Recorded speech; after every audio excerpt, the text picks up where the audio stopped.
I think so. Okay, so welcome to one of the last panels. It's called The Showcase Bubble and How to Escape It. My name is Andraž and I work for the festival, so I hope you've been enjoying it so far. And with me, here's 4 guests, and I would ask you to kindly introduce yourselves, tell us what you do, and what's your experience with showcase festivals, like how are you connected with them. So maybe Mira, we start with you. Yes, okay. Hi, my name is Mira Kovacs. I'm from Vienna. I'm a musician. I played last year at the old power plant with my band 5K HD, and I will play this year with my other band Schmieds, Puls, also at the old power plant, a beautiful location.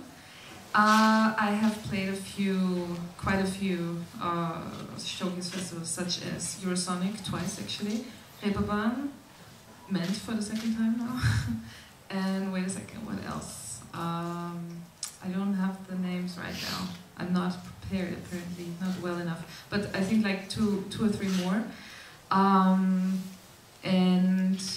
Yeah, you need my opinion on showcases. No, we'll get to that right later. Now? Just Yes. to give the audience an idea, like yeah. What's your profile? Well, yes. Sorry, I'm in the music scene, if you want to call it that, for I think like 7 years now, I suppose, and I have taught myself the most things. I'm managing myself, of course, as many musicians do, but for a year now I have a management for one band, and for the other band I also have a separated management, so actually I'm kind of the head of management because I have to manage those 2 managers. That's what it seems like. But so I kind of got into it by learning by doing, of course. And I'm a guitarist, I'm a singer, I'm a composer, I'm a lyricist, and I have a great privilege to really do what I love all of the time. I really make a living from music and everything that involves that. I teach singing and breathing techniques. I'm a composer, as I said, and I am touring a lot of the time, most of the time of the year, and yeah, I'm in the studio a lot. So that's my life. That's what my life looks like right now. So you're a professional musician, a manager, and a singer, of course. Yes. Perfect. Michal? My name is Michal, Hajduk. I work for other Mickiewicz Institute. Project called Don't Panic, we're from Poland, which hit 10 years. We had a 10 years anniversary on November. And 10 years ago we started actually from organizing showcase event in Warsaw, in one venue, I guess. Blurry memories. And 10 years ago it seemed to me like that was probably first showcase formula event around. At least the feedback I had from media was that kind of general, from people, from artists, from everyone. Later on we started to present Don't Panic as a brand, as a showcase brand in showcase festivals in three continents. So I also haven't counted how many events we did so far, but we work with nearly 300 artists during 10 years. And beside artists, of course, we are taking care of our managers, people from the industry, and do a lot of things that belong to music export offices in other countries. Great. Masha? My name is Maša Pavoković. I'm from... Hello?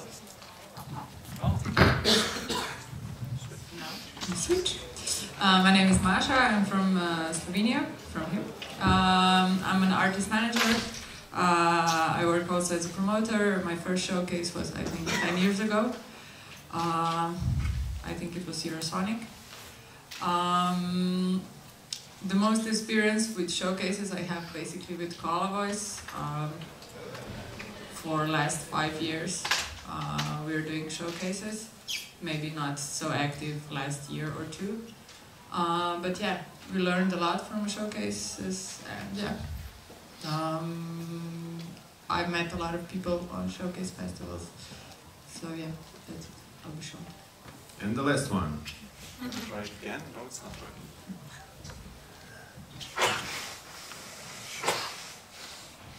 Hi, my name is Thomas. I'm founder of the Showcase Festival Waves Vienna, and I'm director of it. It's now running for 9 years. My company also publishes a music magazine in Austria with bi-monthly circulation of 20,000 copies. It's called The Gap. Waves Vienna is a lot like all other showcase festivals around. Back then in 2011 it was founded with the aim to create an exchange platform between Eastern and Western European music scene. That's why we introduced 2 focus countries for every year, one representing the eastern part of Europe and one representing the western part of Europe. Slovenia was together with Belgium, focus country in 2013, I think. Correct. Yeah. It has an attached conference in it with about 850 delegates from almost 40 countries. We feature about 110 acts every year on 3 days in approximately 12 venues around a really unique and very beautiful building and venue in Vienna. It's called WUK in the 9th district. Hannes, who is the musical director of WUK, is also here. I think that's quite everything Waves Vienna is. Perfect. So I hope you get an idea. We have like 4 different profiles. So Thomas is a director of a showcase festival. Maša is working with her band that played a lot of showcase festivals, and she's going there alone as well. We have Michal that works for an export initiative, not a music export office from Poland. Right? I have no office. No office. And we have Mira, an artist and also a manager, as we just found out. So the idea of this panel was we were discussing a lot about the meaning of showcase festivals. We've been doing this showcase festival for the past 5 years. We've been discovering that a lot of bands kind of see a showcase festival as their way to get out, but they don't know really how to use it. And somehow they just start to apply it for showcase festivals. They don't know when to apply, how good they should be, how much experience should they have, who should they take with them.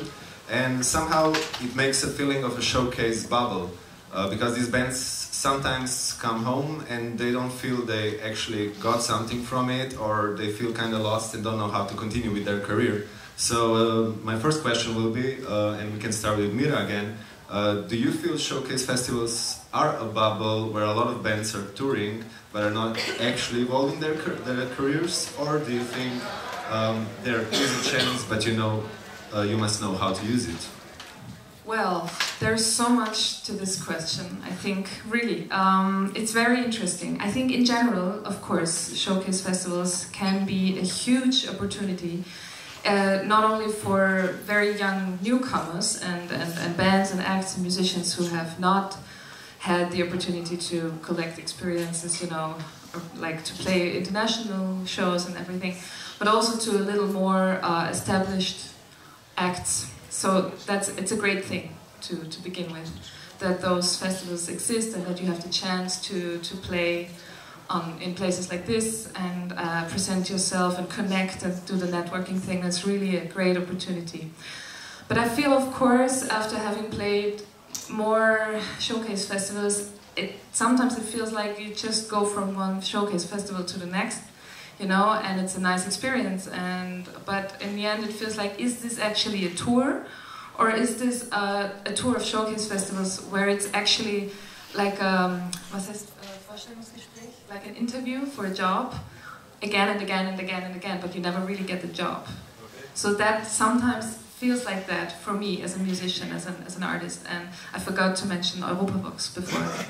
We did play a few concerts with them. No, there was just one in Lyon. Was there more? To be honest, I did lose a little bit the overview because sometimes the showcase festival gigs were included in our tours. So I don't know which one was a tour gig and which one was a showcase festival. Okay, so because the money comes from somewhere else, that's how I separated. I'm afraid I forgot your initial question. Well, as I see, you think showcases are good for your career. Well, you're playing one tonight, so... They are definitely very, very... I value them a lot. You have great opportunities there. But I feel like maybe it's time to evolve the idea of it and do more with it. I think there needs to be done more things need to be done ahead of those conferences and workshops and gigs. There needs to be more preparation for bands who will not come with management, for example, because I have also made the experience of going to a showcase festival without any management, and that doesn't make any sense, because then I didn't know at that time, at that age, how to talk to anybody official, you know, and I was too shy. I was just like, oh my god, I'm just scared all the time. But that's kind of years ago now. I feel much more safe with that, but now I don't have to do it anymore. I mean, you know what I mean? Like, I'm not the main communicator in my team. Yeah, so that's why. So what would you suggest artists that are going to showcase festivals, because now you are an experienced showcase artist, and how to get out of the showcase festivals and start your own career? I have more questions than I have answers. What I can say is that I'm very, very, very happy and lucky also to have management who does take care of appointments prior to the gigs that we play. Because there needs to be communication done before I go on stage, so people are prepared. This and that is going to happen on that and that stage. So they need to be invited to my gig in order to, you know, to be heard, of course. Because if they don't know that there's something that they might be interested in, how would they go? Why would they go there? So if you don't have management, I don't know. Maybe at least I don't know if that's kind of allowed, or what kind of qualification you need to come here as a manager. But at least, I don't know, take your booker or a friend who is doing the talking and the communication with you, right? Because you will be busy doing your music and presenting your art. So you'd say preparation is the key? It's a start. It's a start. Michal, you've been to, with your expert initiative, you've been to a lot of showcases, and we've talked about it in the past years, like about the good experiences and the bad experiences presenting Polish music outside your borders. What's your experience with the showcase bubble and what Mira was just explaining? With the showcase bubble, did we define the showcase bubble? So Please far? define it, because you have your definition. No, that's your turn. I'm kind of lost, because the first question you ask is like a wrap-up of the whole thing.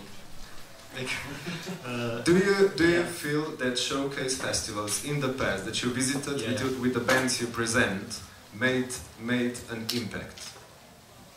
That's a tough question, because actually these 10 years of doing what I do makes me an old fart in this show, or maybe the guy from Muppet Show balcony. There's a lot of bitterness actually that is going to flow from me right now, but from my perspective, 90% of the artists that we used to work with is not well prepared for the showcase. So that opens the whole sector of discussion, what you're supposed to do as an artist to get prepared, which is, I don't know if that's the topic of the panel. It definitely is, but then my question is, why do you support these artists if you know they're not prepared? Because you learn actually things on the way. I would like to come back to the bubble. I think the first place where we can actually start recognize the bubble is the moment when we realize we have more and more showcase festivals around. Because if you look at it in a time perspective, in the beginning there were very few of them, and suddenly every country, every city wanted to have showcase. So the line of progression is basically now for more and more events, like in this formula, which makes them less and less productive because I believe amount of opportunities they create is more or less the same, but amount of events is way bigger than it used to be. So the closest example is the best showcase festival, which is happening in Poland, is now colliding with the biggest jazz showcase festival in Europe, and our beautiful friends from the South event, which is happening the same weekend, and you can actually spot a lot of more points in the calendar like this, where you have a choice of 3 or a choice of 4. But you had a question which I missed in the meantime. No, I think we're slowly getting there. It's not an easy topic, and it's not easy to define a showcase bubble because everyone can have their definition. You ask why we're doing this. Why are you doing this with all the artists? If you think First they're of not prepared, all, or how do you do it now with experience? Can I switch to things 10 years ago? You can. Okay. We did it because actually 10 years ago I started to work for a public institution, and public institution was mostly about classical music and mainstream jazz, and that was end of horizon. So we had a mission to actually open doors for this, for the artists which are not coming from high culture side. And the showcase formula was like obvious choice because we knew there are very few people from Poland appearing in these events. Like you had few key events for the music industry, and you had very few people from Poland appearing there, and even fewer artists. So the first step was actually to change the situation, which took us more than 5 years to build up the visibility of Poland, of Don't Panic, we're from Poland, and actually get Polish music out of nowhere, because Polish music was better or worse 10 years ago, but nobody knew anything about it, mostly, with some exceptions like Polish extreme metal. So that was a job that we did for more than 5 years, and that was the main goal. And at this point, again, as a public institution, not real music export office, we didn't precisely measure the market effects of our artists, because building capacity was like more important process at the moment. So now we are actually at the moment where we had to leave super comfortable position of someone who is transparent, which means that we are not choosing artists, we are not proposing artists. We always leave that for curators or for open applications, right? Now actually it's a moment when Don't Panic is not proactive anymore, and it's getting reactive. As much as the structure of institute lets us do it, because that's not easy. That's the last part of our job, is actually invent and imagine how we can make things that we want to make within the structure. Okay. Masha, you've been around with your band, Koala Voice, on quite a few showcases. Mm-hmm. What would you say you learned in these past few years? First of all, I understand what you meant with the word bubble. Really fast you can go into one cycle from one showcase to another. But what I think is that I agree in many points with Mira from the way of artists, but showcase is really good opportunity for a band to go on tour. Of course, if this showcase is out of your country, maybe it's also the way that you get some financial support from some governmental institutions, from I don't know, from festival, from INES, So it's the way that you find the point to start thinking about, okay, if I go to spring break in Poland, so it makes sense if I play three concerts on the way there and 2 on the way back. So that's really good point if you can take a showcase as a part of your tour. The second point I would like to make is that it's really important that the gig that you play on a showcase, it's not the same gig as you play on a concert the night before. I think that's also the mistake that a lot of bands do. I think that maybe your gig on a showcase festival should be prepared on a slightly different way, because you have to have in mind that some people will have only 10 minutes for your show. They would really like to see you, and you have to have every 10 minutes of your show to shine. So that means that if you have like really, really happy songs for the end, and you think that your band is the best at this, with this vibe, you should do your showcase like all happy songs, like in this 30 minutes, for example. So what I did with my band, with Pavoković, I think that Eurosonic was actually our first showcase. So we had the opportunity to go in to cooperate with Hisha. It's a really nice place in Kran, if you will have a chance to go there. Hajduk. We closed the band there for 3 days, and they rehearsed for the showcase. And what we did, we invited 3 different producers to see their show, and to say, okay, this song is not good for the opening, this song is good for the end.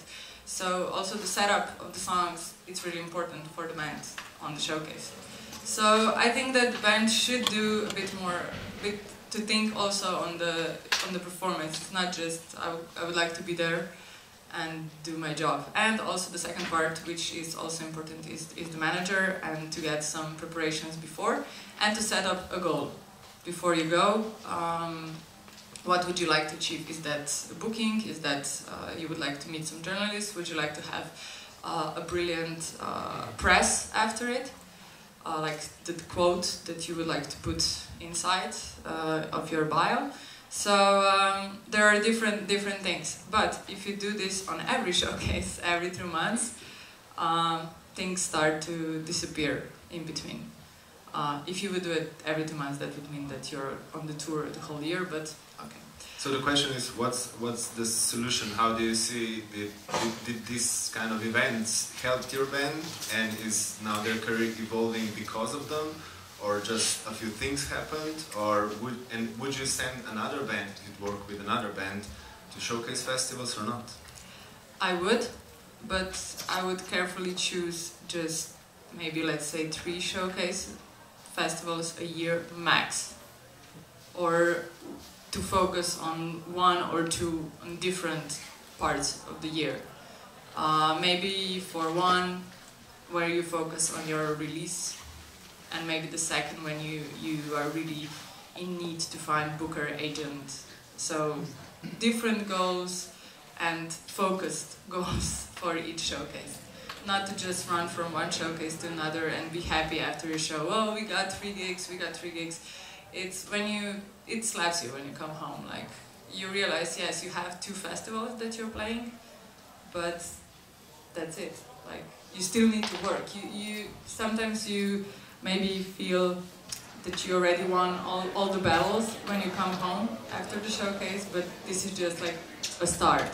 And it usually is when you come home you get, again, your real life, and you don't have so much time to go again into this war for shows. So I would say that the band should really think which showcase is good for them and what would they like to do in this territory where showcase is. Will they come back? Are you going to do a showcase in Sweden and you will never go back to Sweden? It doesn't make sense that you put a lot of money in your trip if you will never go back. Don't take me wrong if somebody's from Sweden. It's just an example for us. Can I add something to that? Because it's a really crucial point. I think because for acts and bands with their managers, to go to a showcase festival is a huge investment from them. So they invest in themselves to go to those showcase festivals. So you really have to think twice or 3 times before you choose the right showcase festival for you, for the territory that you want to focus on, and so on. Because it is a lot of money, the travel costs alone, you know. And if you don't have a department in your country that maybe gets the money for you somehow, it's a really big problem, because you cannot go there after all if you don't have the money for travel costs, or because the showcase festivals sometimes, of course, that's a big part. Of course, there's not enough money to get all of the acts, all of the bands there, because you can pay for all of the ticket costs. Yeah, sorry, I just wanted to. And then the easy way is to play the domestic one, which is Waste Vienna. For you. So we get to Thomas. Thomas, you run a showcase festival. What do you think about the idea of a showcase bubble? Well, I think if we're talking about a showcase bubble, we should first talk about the reason why showcase festivals exist, why there are popping up showcase festivals all over Europe, all over the world, in almost every country. And of course it reaches back to this really massive landslide in the music industry, where the MP3 came up, and it was a total game changer, and like the major income for acts switched from physical sales of physical CD and vinyl to the live industry. But that's only one thing. That live industry became much more important than it was for the income streams of an artist. The second implication was also that the digitalization in the music production, suddenly everyone was able to produce very good music with very low investment of money. Like back then, when you had analog recordings, you have to have lots of money to go to a studio to produce a proper CD or a vinyl. And then suddenly, like, you could record your album in the bathroom with just a computer and a hard disk. So that meant that lots of really good music was easily produced, and of course the amount of acts was 10 times, 20 times higher than it was before. So on the one hand we had like the importance of the live sector, and on the other hand we had lots of acts coming on the live market. So someone, I don't know who it was or where it was, had the idea of, okay, we have to have something for the music industry, for the booking agents, for the label, where they can see a curated part of good acts that are momentarily on the rise, and they could watch them in the most important thing on stage, live. So that was the creation of a showcase festival, where like it is a pre-selected amount of acts. People in the audience, in this case like the professionals, could see and watch and could get in contact directly when they come off the stage. In addition, of course, like the audience, the normal audience can watch these shows as well, because like they also need some sort of guidance, because there is so many music outside, and there's like millions of bands here available through the internet. So you need some inspiration, what's now hot, what is uprising. So people who are selecting the bands for showcase festivals provide this pre-curating or pre-selection of the bands. That was the idea of the showcase festival. And then, of course, like on the other hand, for the acts it became much more easy to produce good music, but on the same hand it became much more harder to get attention of the audience and of the professionals, because like a label gets applications tons every day by email, listen to my music, watch my live videos and stuff like that.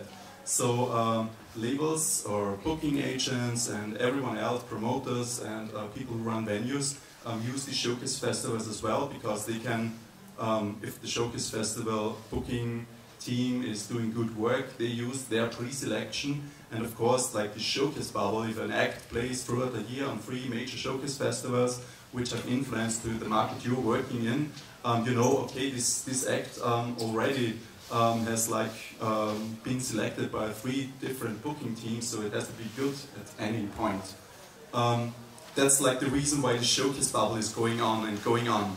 And when you, as an act, when you're selecting, that was said like a couple of times from all the people on here on the panel, when you select to play a showcase festival, you have to be prepared extremely good.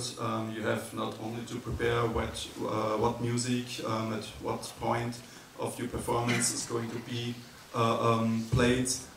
You have to also like pre-select people you are contacting up front by email.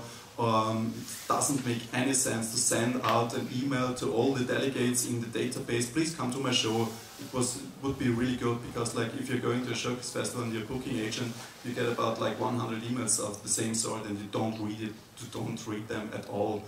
So just select a couple of people you really want to work with. Contact them up front. Try to tell them something special or unique, and not only come to my show, blah blah.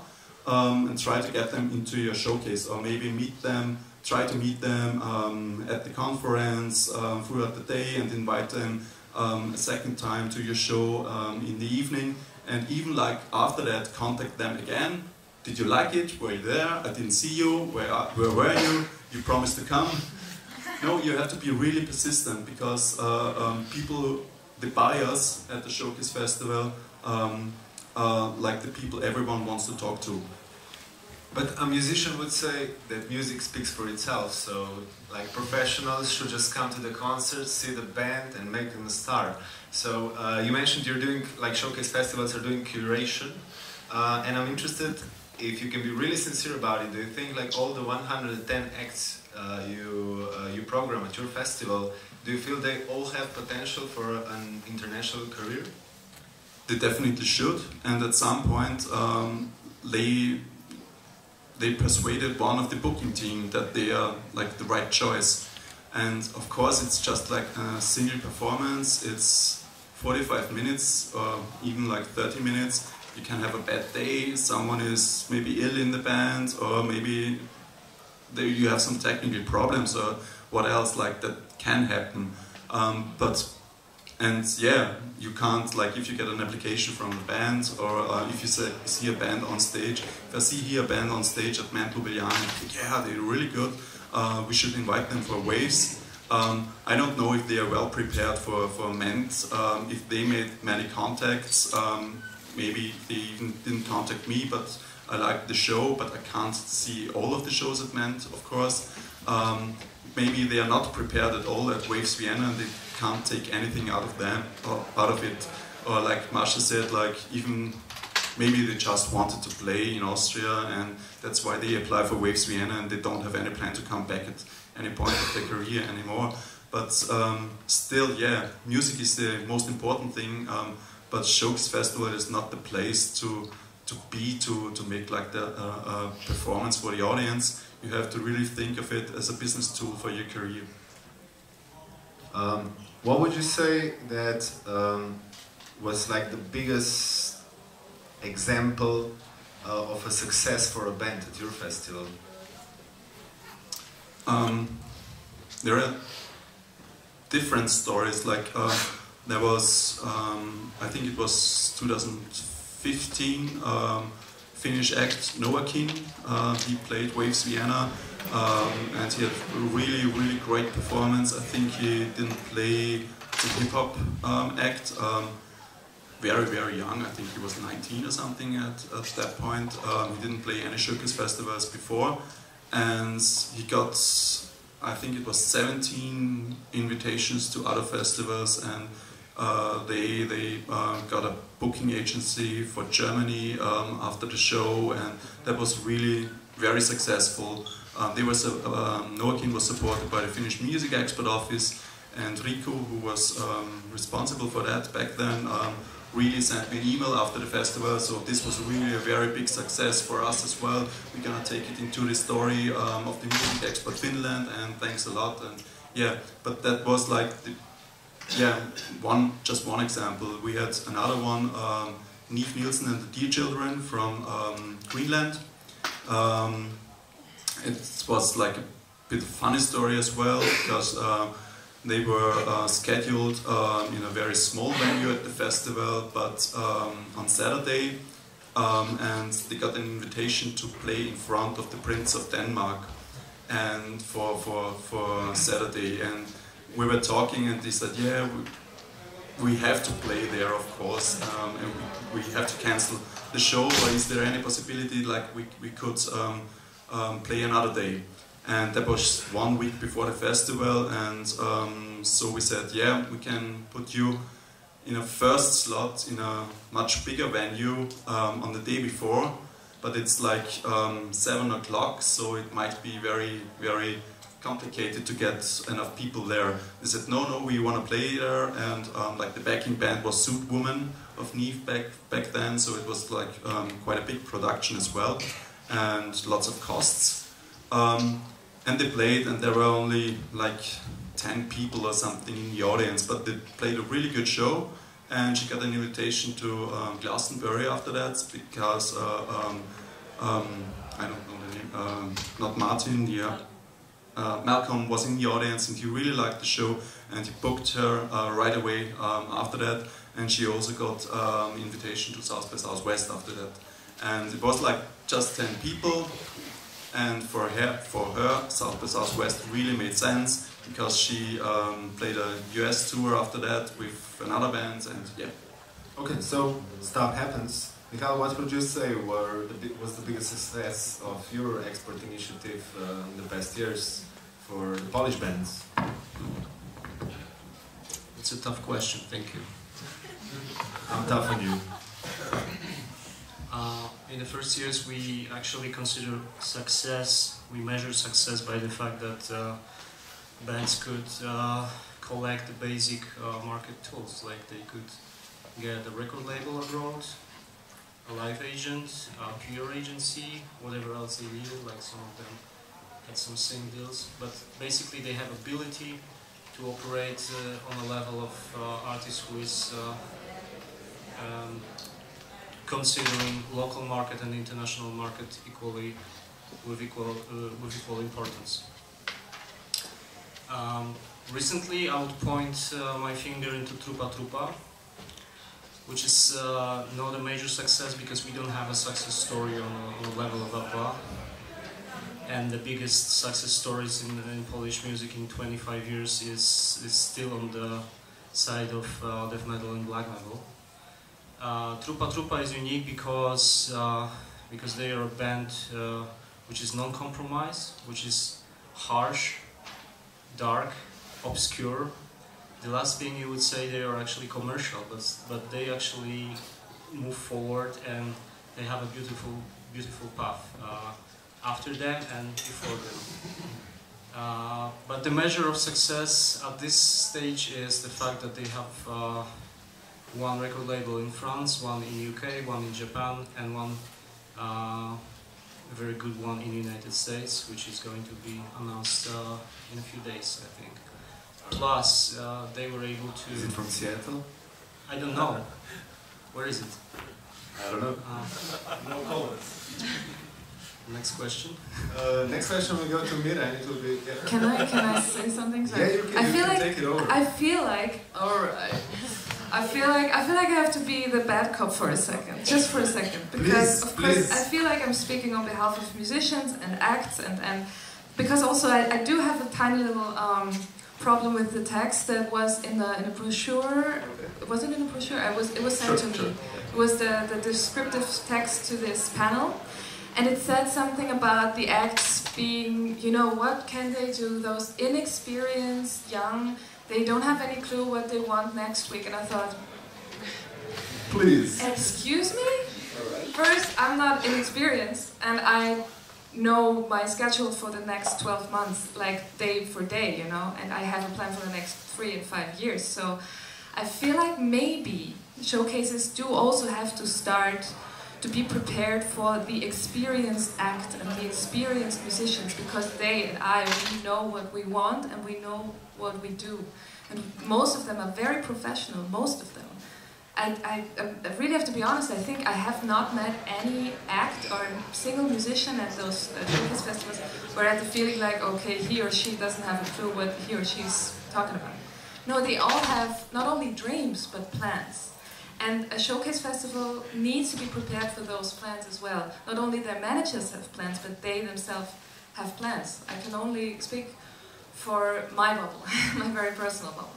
So that is something that is kind of, that I miss in general. And also, of course, I feel that showcase festivals also I don't want to be too harsh, but I'm just gonna be the Please bad cop for a second, for another have this second. panel. Okay, good. So it's definitely a little bit a system of a lottery also, because the acts that come here, they feel like they have a chance to do something, right? And there's kind of what is sold to them is a hope, and that is a big thing to deal with. And I have high respect for all the people that have high hopes, you know, for their own art, for their crafts, and for the creative output. I do, because I respect all kinds of music, even though my music is that direction, you know, or that, whatever. I did, yeah, somewhere, you know. So I think there needs to be this awareness that they are coming, I am coming, my band is coming, other bands are coming, and they're playing kind of for free, and they put themselves out there, and it's like, you should be lucky, you know. That's a little bit, I do have to say that MENT, and I'm not saying this because we're here right now, but MENT is actually giving me a different feeling, because I feel like the curation is more specific and more thoroughly like thought through. Also, like where the bands are playing, I feel like, yes, this act is really, they should play exactly there or there. So that's actually really cool to say, okay, there's more to that than just like, yeah, I'm inviting like 500 bands in 2 days, and you need to see them all. That is kind of an unrealistic approach for me also. And very personally, I have to say, it's too much for me. I can't, I have like a very short, Aufmerksamkeitsspanne, span of attention, attention span, is that a word? Thank you. But that's just me. I know I'm a weird music consumer, I'm a bit different maybe, but yeah, so I feel like maybe quality over quantity in that case as well, because I like smaller festivals, because you feel like you actually get to network and actually get to see and hear something that you haven't seen or heard before. Perfect. I think you actually started to come into this bubble, like to pop the bubble a bit with this hope thing, which is really interesting, because I feel that that a lot of bands feel this, that showcase festivals are selling hope, but actually I see showcase festivals as a tool, so it's a different perspective. But I would ask you, like, where did your hope bring you at this kind of festivals? What were you able to manage for your career from these kind of festivals? I'm kind of right in the middle right now, you know, and also I'm very grateful that my managers take over many things. That's why I don't always remember, was it a showcase festival that I just played at, or was it a not showcase festival, or... So I feel like I got more gigs. I'm sure that showcase festivals amplified the reaction to my art. Is that a sentence? Is that a valid sentence? They definitely helped me distribute what I wanted to put out there. They helped me distribute my art. That's definitely the case. So I'm actually very, very happy right now with where I am right now, booking-wise. I have a little bit too much work right now. I don't want to sound like too privileged. I am very privileged, definitely, because I am able to do what I love. I can't really answer your question. I'm just, I think things are, in my case, are right now working quite well. And that is definitely also thanks to some of the showcases that I played. A really direct question. I heard a band say, oh, we're just gonna play showcase festivals until the end of the year, and then we're never gonna play a showcase festival again. Would you say, I don't know, you have a new band in 10 years, would you go to a showcase festival? In 10 years? Depends on the band. Depends on if the band is like, oh my god, then maybe yes. But the thing is, you know, for example, I don't have kids, but I do play with people who have families. It's really hard to organize a tour with people who have kids at home. They cannot come home and be like, yeah, well, I was gone for 3 days and I don't have any money in my pockets. I love you anyways. So, you know, you can't do that, of course. And so how do you do that? So, I forgot your question again. Just babbling on, I'm sorry. Getting there. Yeah. Maybe sorry, can I interrupt you? Like when you were talking about like there is a band and they are playing 3 or 10 showcase festivals a year and then they are never going to play a showcase festival again. I mean, like there is this ideal lifespan of a musical career or lifespan introduction of a musical career. Like when I was talking to a booking agent from Coda, quite a big agency in the UK, and they said, yeah, like we are doing it, like we are selecting like 5 showcase festivals for the first year. They are playing 5 showcase festivals. After that, they have to play maybe a support tour through some clubs, or maybe like headline a small club tour, and after that they have to be booked for bigger festivals, otherwise we're gonna drop them. So that's like that's life. But when you're speaking about the showcase bubble, I have the picture in my mind of bands that are playing showcase festivals for years on.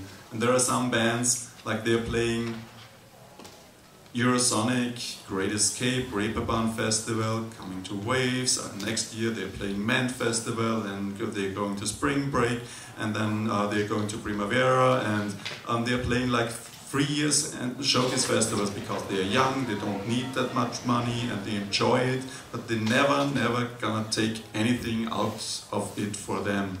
Either the music is okay, but not so really good that they get a booking deal or anything else, and that's the problem. I think when you start playing showcase festivals, you always have to have in mind what you plan to do with this.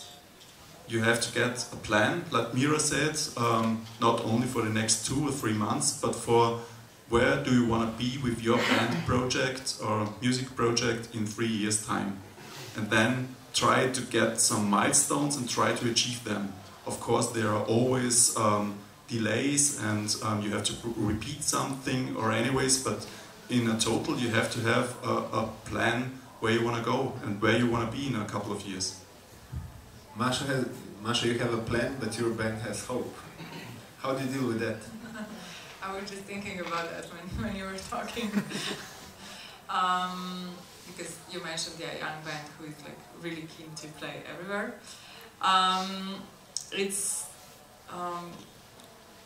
Sometimes it's a problem that band actually doesn't really know what I'm doing on a showcase festival. It's just like, you're so cool, you could go there 3 days before we come. And it's like, yeah, but I've been working like 3 days already before you came, that all these people came to this show. So also, I speak for the managers who are dealing with some fresh bands. It's usually like, it's nice to explain to your band what you're doing and why these people are here. And also to give to your band feedback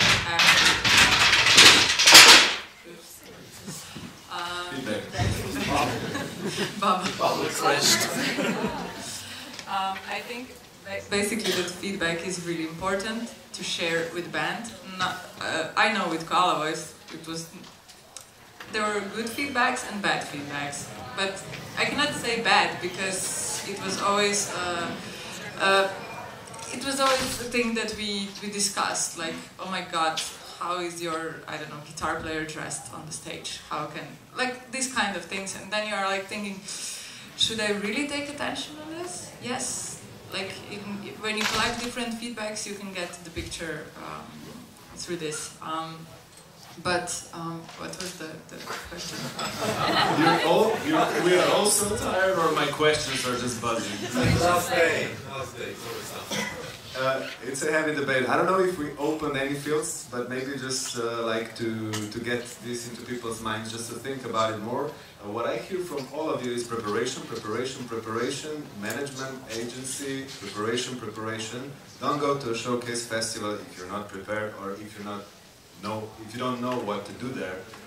So maybe a question from the audience? Is there any? Is there any audience?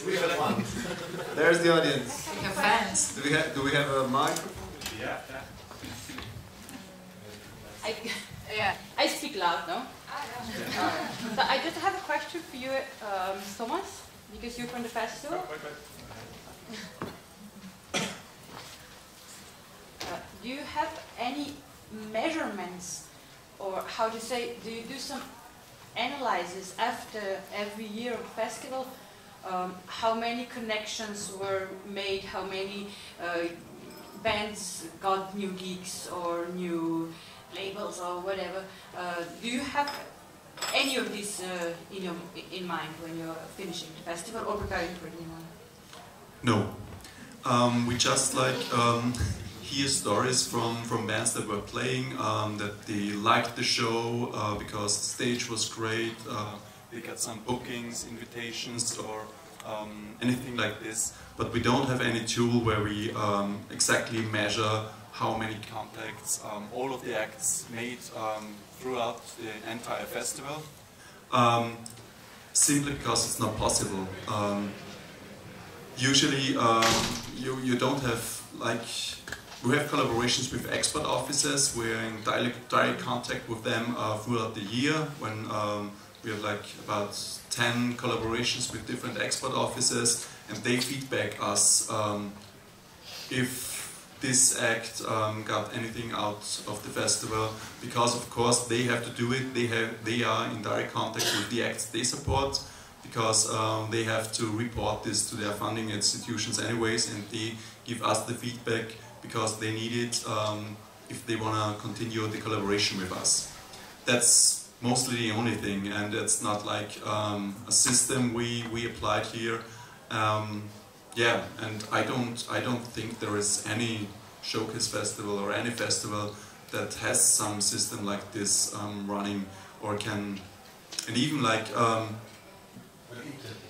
ETEP is, yeah, but so. Well, it does make if it does make sense that the festivals have their goals, and bands must have them, managers must have them. Should showcase festivals have their goals? We have a goal. We want to provide a perfect platform.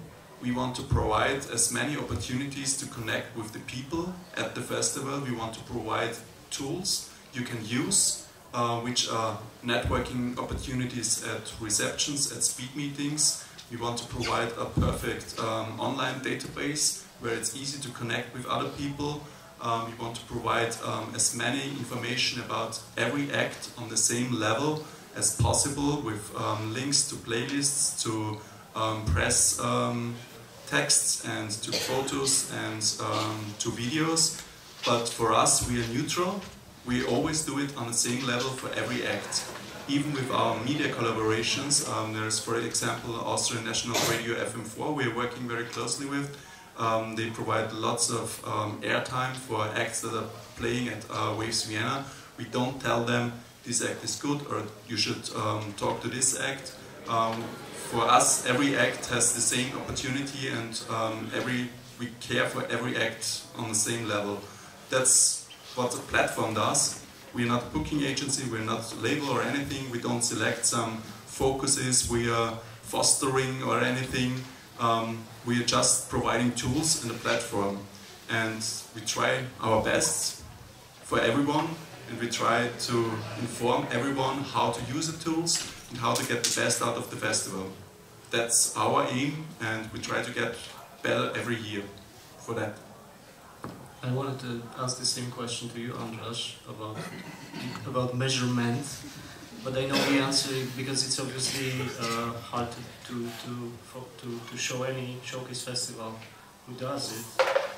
I got a little experience on that field. Actually, I believe it's very tough to get feedback from 500 bands who played in 3 days, because it was quite tough during the years for us to get the feedback from delegates and from artists who were performing. And we are the side which is investing money, and on top of money, I believe we invest a lot of more than just money. But and this information feedback was actually the only thing that we ask from the other side, and in most cases it didn't work. There is no natural need on the side of artists actually to get back to the organizers with that kind of information. We also did a lot of mistakes with having Q&A format with open questions, which actually leaves too much space for saying nothing. So we're constantly working actually on improving these tools of evaluation and ask very precise, closed questions to get what you want. Basically, like, I mean, ETEP is something totally different because, like, it's a system of fostering pans and exchange of European talent. You have a certain amount of organizations, expert offices, radio stations, and festivals who are involved. And they can tell you, like, I featured that act, yes, no, I booked this act, and then you have a number in the end. That's something totally different because, like, after Waves Vienna, we can't do like, we have one act and then we analyze, like, okay, they have like 10 shows after Waves, so the outcome is they booked 10 shows through Waves. That's not true because, like, maybe they have booked 9 of these shows already before and 1 because of something else. And you don't get any feedback from the bands after a festival because the only feedback you get is this is my invoice. That's it, basically. Most of them are, yeah, when you meet them again or they meet the managers at other festivals, they tell, yeah, it was really great, like I heard from that act, they enjoyed it, and we are coming, we want to apply with some other act, and we established some collaborations with booking agencies as well, who trust that the festival has some outcome for them. So that's the way we get feedback, and that's we're trying to establish new things with that feedback. But I don't think it makes sense to send out a questionnaire where you can, like, I enjoyed the stage 1 to 10 and I made so many contacts out of it, 25 or something. We have to report in our INES program. It's a European funding program which presents this panel as well. How many connections we as a festival made in our festival circuit with new connections and stuff like that. Yeah, then you say 40. That doesn't mean anything. It's not reasonable. Alright, oh, it started, okay. Popping the bubble. Well, let's start in Hungary. Hi, my name is Dénes, and I completely feel Masha's pain coming to explain the artist, what you are doing on a showcase festival. But Mira said a very interesting thing about that the delegates should feel that, I mean, the artists are there and they should feel that they're lucky that they can listen to the artist, because many times my artists are expecting the same thing, that oh, it's another showcase festival, so we have to be rushing on the stage, doing everything in 15 minutes, and these guys are coming and they're only there for 10 minutes and they don't appreciate us artists. And I have to explain it to them. So I was thinking that I'm going to do like there is a big gap between the artists who are coming to the showcase and the delegates.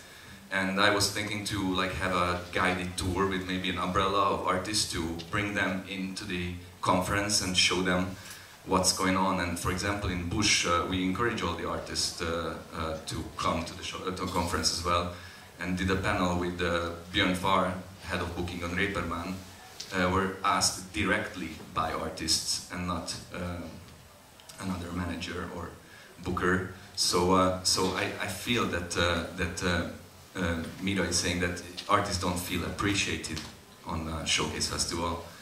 And they are in a way, but they don't see it because they're not here with us. Right? Can I reply? First of all, okay, I don't know if all the artists would like to go to this kind of conference because they would just like to do music. That's my point of view for some artists. I cannot say for every artist. And the second point I would like to make is conference part and also a showcase as a whole concept. I see it as a business tool, not as a concert. That's why it's good to have a manager, because it's a business tool. And if there were no showcases, I don't know, it's like, it's a good tool, and if you know how to use it, it could be very useful. If not, there's just another gig. So it's basically, like you said, it's a platform, and you take out of this platform what you like. If you like connections, you can take it out. If you need journalists, you can find it. If you need an agent, if you can find it. It's not like it's mission impossible. Maybe some people will say no to you, and if you, on all of that, have the chance that your band is actually playing on that showcase, you can even show the band. Like, I do a lot of showcases alone, where my band is not there, and there are results. If not, I wouldn't go on that showcase festival. I'd like to add that I didn't want to say that I don't know, that artists in general are unappreciated, but more like that maybe if the needs of acts and bands would be understood differently, because they're not beginners most of the times, but professionals also, then maybe what they need would come to them easier, you know, because a showcase festival would maybe be able to provide the actual tools that they need, because maybe they are at a different point of their career right now. So just to add that. And also I forgot to mention Pavoković before, because I did mention them, but I wanted to get more into it, because what I did appreciate from them was the new approach to actually select a few bands at a festival and invite them to be part of a program for a year and be like an artist development for them. And I think that is a good direction. I think that could make an impact. And that could be something that could be in more showcase festivals. That could be an interesting development. I have to be at a soundcheck very soon, so maybe I have to leave soon. So maybe 5 more minutes, sorry. Yeah, no problem. You had a question? No. A few comments, if you allow me. From the perspective of an expert office, first I want to stress out, of course, it's our job to help the managers and also the artists without managers or agents or labels to know how to prepare for showcase events and make the best out of it. So we do this, we do, for instance, workshops for all the Austrian acts at Eurosonic. As soon as we know that, we invite them and speak about this, what kind of strategy, how to prepare. And we do this through all the year on a constant basis with people.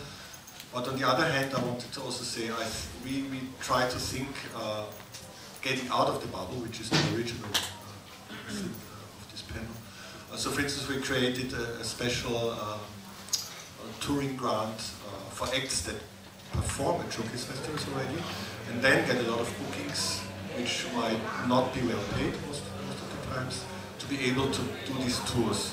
So you have to have at least 10 international bookings, not from showcase festivals, and then you can get quite a reasonable amount of money from us. And the last thing I wanted to say, you know, we are not the ones selecting the acts, it's the festivals.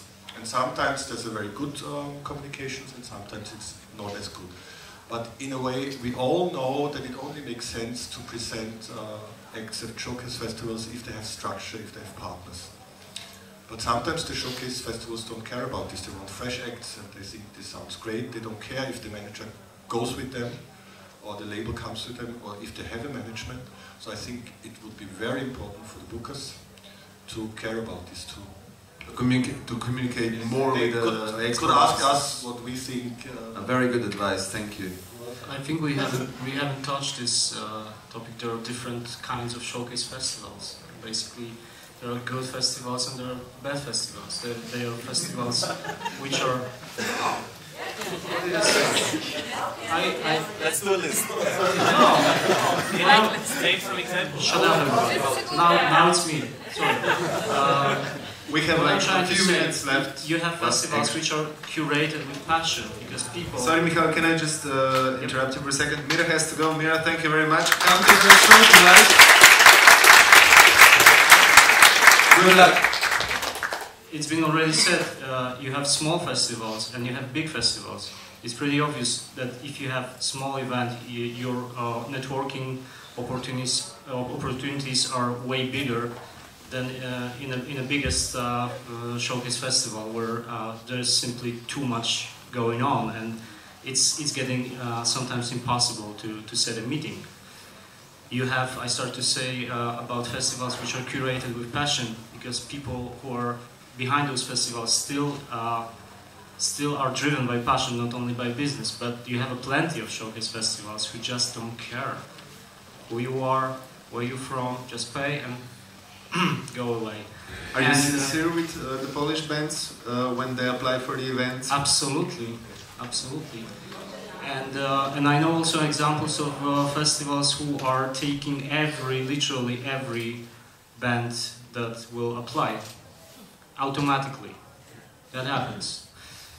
So the first job to do is actually to make a research and either go as a manager or representative before you will actually decide to go as a band and performer, or at least get the most possible knowledge from your friends, colleagues, other bands, whoever else had the opportunity to clash with this or that festival, I would say. Cool, thank you. So we have time for one more question. Here we go.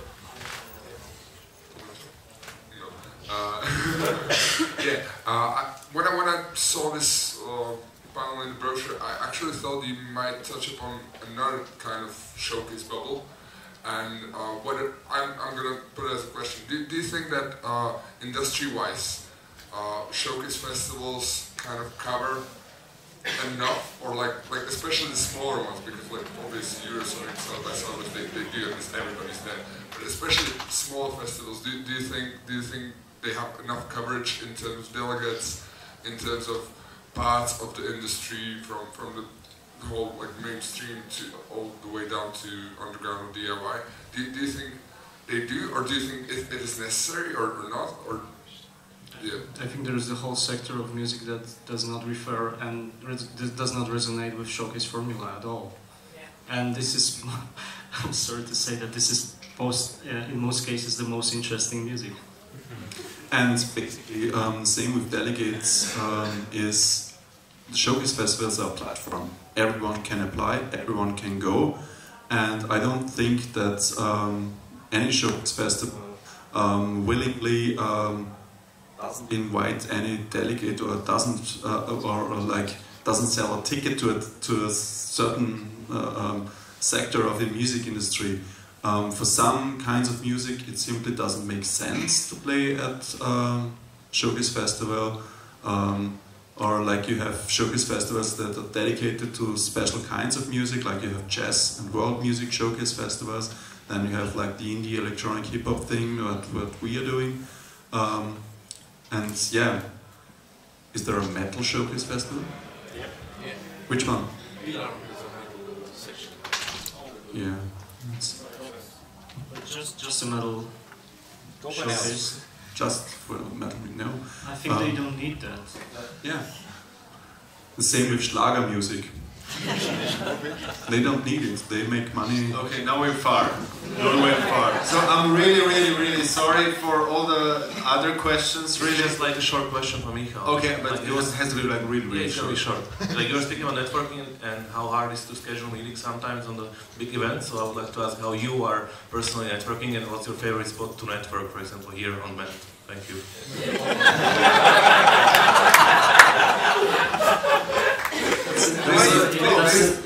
This is inside joke, of course, and you know that this place is not temporarily not operating, right? It was last night for a bit. Yeah, not too long. Not too long. Let's finish with this joke. Thank you very much for staying till the end. I hope we opened some questions and maybe answered a few of them. So if you applied for the bus to the Castle guided tour, you should go to the bus station right away. And there's another bus in an hour going to the castle. Thanks to the panelists. And thank you.